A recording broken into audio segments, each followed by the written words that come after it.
তোমরা আমার ভিডিও অনেক দিন পর দেখবা, কারণ আমি এতদিন কোনো ভিডিও পোস্টই করতাম না। কি জানো তো, ভিডিও ক্লিপ নিয়ে এডিট করা হয় না, পোস্ট করাও হয় না। আর কিছু কিছু সময় ফুল ক্লিপই নিতে ভুলে যায়, মানে কিছু কিছু ভিডিও ক্লিপ নিলাম, মানে যেগুলো পোস্টই করা যাবে না, আর বেশিরভাগটা নেওয়াই হয় না। যাই হোক, আজকের ভিডিওটা ঠিক তেমনই ভিডিও, যেটা শুরু আছে কিন্তু কোনো শেষ নেই। মানে ভিডিওটা আমি শুরু করেছিলাম কিন্তু কোনো মানে একটু যে সাজিয়ে গুছিয়ে ভিডিওটা করব সেটাই আমি করে উঠতে পারিনি। যাই হোক, আজ পড়া ছিল, তার জন্য বেরিয়েছিলাম। আর তোমরা খুব ভালো করেই জানো এই কদিন বীভৎস পরিমাণে বৃষ্টি হচ্ছে।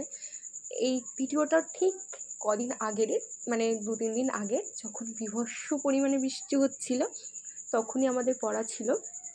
তখন আমি ভেবেছিলাম না, এই বৃষ্টির দিনে বার হচ্ছি, আমি ভিডিওটা পুরোটাই করব আর তোমাদের সাথে শেয়ারও করব। তার জন্য ভিডিওটা আমি শুরু করেছিলাম কিন্তু আমি শেষ করতে পারিনি।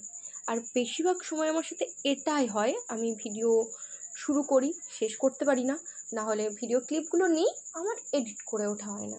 ঠিক তেমনই এই ভিডিওটা আমি শুরু করেছিলাম, শেষ করতে পারিনি। আমরা পড়তে বলে বেরিয়ে স্টেশনে গিয়ে ট্রেনে উঠে গিয়েছিলাম, ততক্ষণ আমি ভিডিও ক্লিপগুলো নিচ্ছিলাম। তারপরে ট্রেন থেকে নেমে আমার সাথে ছোট্ট একটা ঘটনা ঘটেছিল, ওই জন্য ভিডিওটা আমি আর করতে পারিনি, কারণ আমার ভালো লাগছিল না। তোমাদের যদি এরকম ধরনের ভিডিও, মানে আমার ভিডিও দেখতে ভালো লাগে, অবশ্যই কমেন্টে জানিও। আমার যতই কষ্ট হোক আমি ভিডিও শেয়ার করবোই তোমাদের জন্য, কমেন্টে জানিও কিন্তু।